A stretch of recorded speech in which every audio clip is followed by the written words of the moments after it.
Quel est le meilleur statut juridique?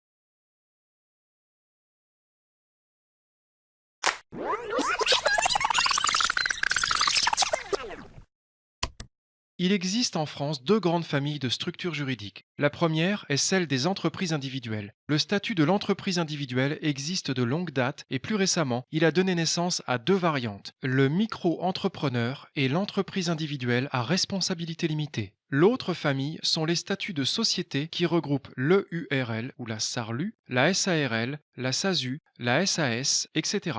Ces structures sont semblables à des poupées russes. Elles vont de la plus petite à la plus grande. Le plus petit statut, c'est le micro-entrepreneur. Ensuite, il y a l'entreprise individuelle à responsabilité limitée, puis la première forme de société, le URL, ensuite la SASU, la SARL, la SAS, la SA. Bon, arrivé à la SA, vous en êtes déjà à des sociétés d'une certaine taille, dont celles cotées au CAC 40. Plus concrètement, ce que vous devez retenir, c'est que le choix du statut est important au départ car il sera votre véhicule juridique. Il s'agit donc de déterminer la taille de ce véhicule en tenant compte des options fiscales et sociales de chaque statut juridique par rapport à vos besoins. Avez-vous vraiment besoin d'une grande structure pour un petit projet? Et si vous partez petit, pourrez-vous grandir en cours de route? D'une façon générale, les petites structures juridiques sont toujours facilement évolutives vers les plus grandes, alors que l'inverse en revanche est un peu plus complexe. Par exemple, la transformation d'une entreprise individuelle en société est un mécanisme très bien prévu par la loi. Voyez ici cette entreprise individuelle qui veut évoluer. Pour cela, nous allons créer en marge une nouvelle structure juridique en forme de société. Nous introduirons ensuite l'entreprise individuelle à l'intérieur de la société qui va finalement totalement l'absorber. L'entreprise individuelle disparaît et la société prend vie.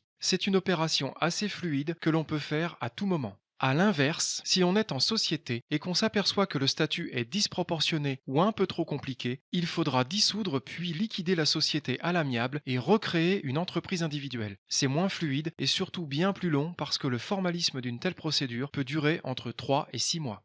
Les entreprises individuelles sont particulièrement bien adaptées aux projets de création de petites activités, seules ou en couple. C'est simple, flexible, évolutif. Vous en trouverez beaucoup chez les petits artisans, commerçants de type boulanger, boucher, salon de coiffure, artisans du bâtiment, tabac-presse, épicerie. D'ailleurs, beaucoup de ces dirigeants en ont apprécié la simplicité sans jamais changer de structure, parfois sur des carrières de plus de 40 ans. Naturellement, avec ces statuts, vous pourrez embaucher, débaucher, prendre un apprenti. Cette famille offre toutes les possibilités. Les sociétés, elles, sont mieux adaptées aux projets de reprise. Elles sont aussi privilégiées pour des entreprises plus structurées. Par exemple, si vous prévoyez plusieurs salariés ou si vous avez des dettes fournisseurs récurrentes supérieures à 10 000 euros avec délai de règlement. Vous trouverez beaucoup de sociétés dans les cafés, hôtels, restaurants, dans les activités de négoce ou chez les artisans avec 2 salariés ou plus. Là aussi, toutes les possibilités d'embauche et d'accueil d'apprentis sont possibles.